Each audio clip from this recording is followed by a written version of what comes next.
देखिए गाइस, ये है मेरी फ्रिज जो कितनी पूरी तरीके से हो रखी है और मैं ये दिखा रही हूँ। ये है मेरा वेजिटेबल वाला सेक्शन, इसको मैं करूँगी साफ। ये देखिए कितना मैशअप हो रहा है।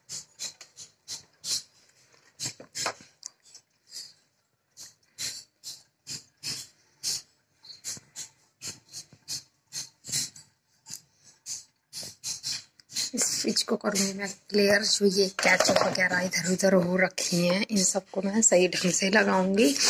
तो चलिए चलते हैं, फ्रिज साफ करते हैं, फिर मैं दिखाऊंगी फ्रिज साफ करने के बाद मेरी कैसी हुई है।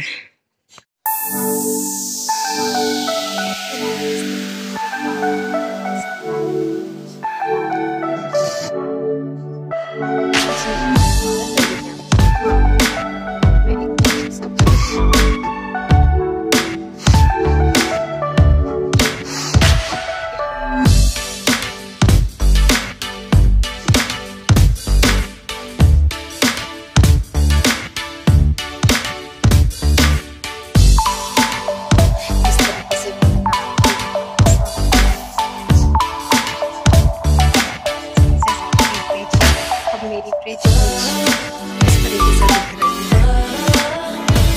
फ्रिज है।